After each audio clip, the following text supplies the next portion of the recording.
Michael, should this go ahead? Good morning, Peter.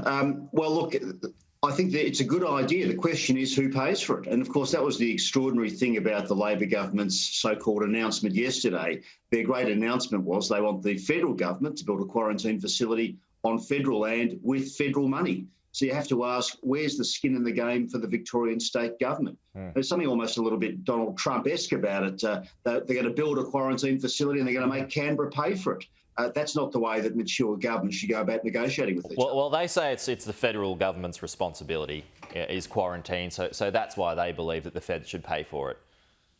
Well, Peter, the fact is that at National Cabinet last year, the states and territories agreed with the Commonwealth that in relation to COVID-19, the states and territories would take frontline responsibility for managing quarantine issues. Sure. Famously, we know that Daniel Andrews said he was going to go it alone in Victoria. That's why he didn't use the Australian Defence Force for hotel quarantine. He used private security guards.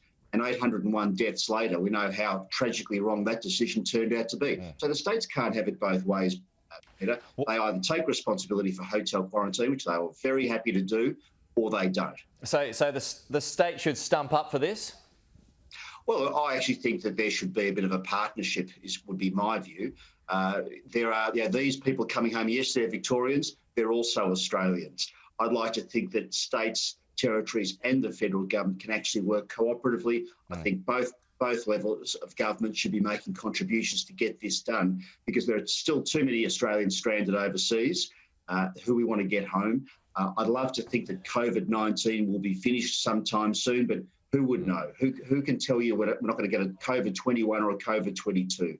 So I think the quarantine facilities are a good idea. Well, yeah. But I just think the state government needs to be much more mature in how they deal with the Commonwealth. Well, even beyond this pandemic, Michael, there's going to be another one at some point down the track. There will be another pandemic. So it makes sense to build these quarantine facilities similar to Howard Springs. So this particular site, there has been some criticism from local residents who believe it could seep out into the community. So as for a location, would you push for that, or do you think it could be elsewhere, like Avalon Airport, which is another idea?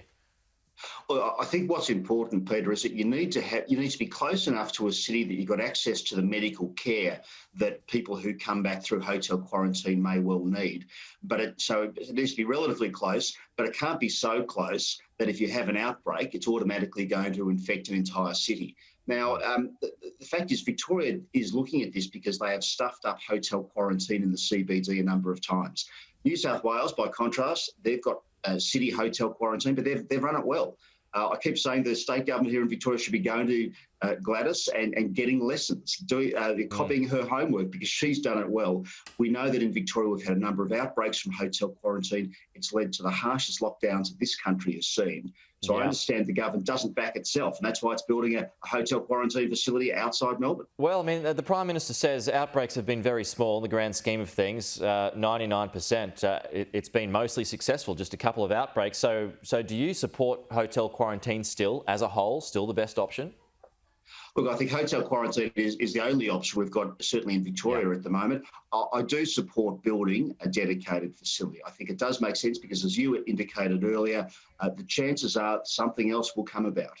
If not COVID-19, then something else. I do support the concept of building quarantine outside Melbourne, but I just think that the state government here in Victoria, they're playing politics with this, Peter. The Commonwealth found out about this about half an hour before the press conference. That's not the way mature adults negotiate. It's more like wrapping a ransom demand around a brick and throwing it through the Fed's window. That's not the way that the state government here in Victoria should be acting. You get the impression it's more about politics than about getting the outcome. Just finally, Michael, you've got an idea to ditch payroll tax for small businesses anyway. A lot of small businesses will be clapping their hands.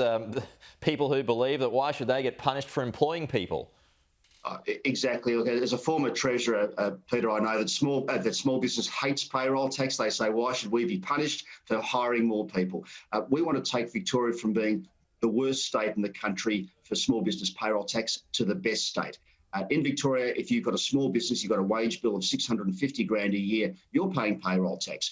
I want to take that to 1.6 million, the most generous in the country, because we've got really high unemployment here in Victoria, the second highest in the country. If we're going to kickstart this economy after our lockdowns, we need a small business-led recovery, and the best place to start that is with payroll tax cuts.